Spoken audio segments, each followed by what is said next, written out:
Well, it might, but not how you might think.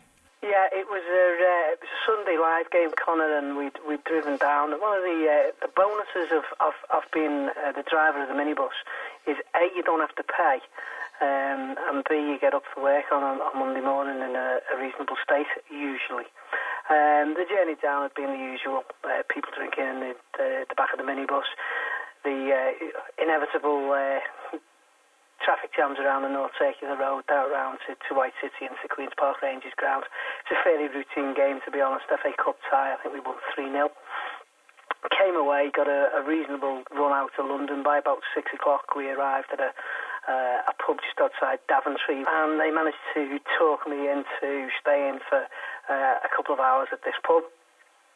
So there was the usual nonsense and guffawing going on in the pub, as you would expect after a victory, and the associated drink that had gone with it before and after. Anyway, eventually managed to get them all out of the pub. It was still 10 closing on a Sunday in those days, and into the minibus. And of course, it's like having a gang of school kids, and you say to them, "Have you all been in the toilets? I'm not stopping on the way." Sure enough, within next to no time, we're on the motorway, and they all want to stop at Cawley Services, which is about 15 minutes after where we'd actually start or resume the journey, I should say. So off we go into Cawley Services, and it's like herding cats trying to get them all together. Anyway, worst nightmare.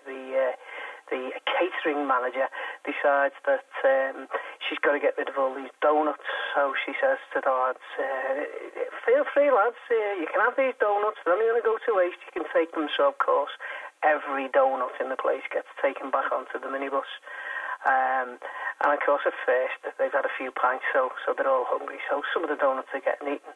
By the time we've got north of Birmingham, everybody's A, bored with donuts, and B, bored with the journey, so they decide to have a donut fight.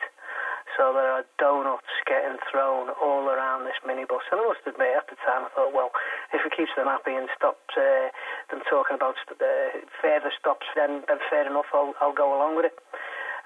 So anyway, we eventually got home. And the other downer about having to drive is you'd arrive back in Liverpool, and of course people live all over the place. So it takes you another good hour to get round the various parts of Liverpool to drop everybody off. So I got sort of wearily home at about 2:30 in the morning, went to bed knowing I've got to get up again at 7 o'clock to go to work the next morning. But what I also had to do the next morning was to get the minibus back to the company. I won't name them just in case somebody's listening. And I got in this minibus, and literally as I put my hand on the door handle, all you could feel was the jam. And it was just the most horrible feeling in the world. I opened it, and you could smell the jam. There was donut and jam smeared all over this minibus. It was just unbelievable.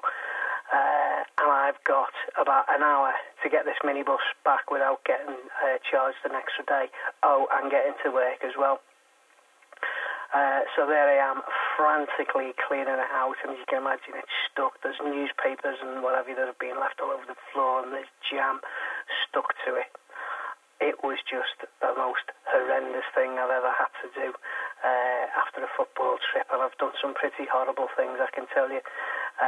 So I eventually managed to get it all cleaned out as best I could, took it back to the garage and ran for my life.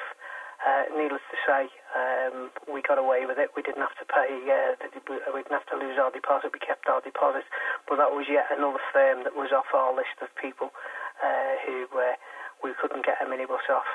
So the next home game, I said to them, "Oh, that's it, right, no more, I'm not doing it again," until the draw came for the next round, and I realised, you guessed it, I drove to the match. The price of being a minge bag.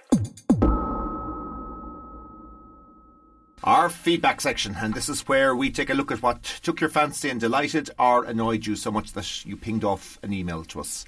And sliding in between Simon and me here, as usual, is Conor Murphy, the good Conor, as he's also known. Conor, how are you doing these days? I'm grand. Good. So go ahead, what do you have for us this time out? What do we have? Okay, a few emails wondering what happened with episode 41 and why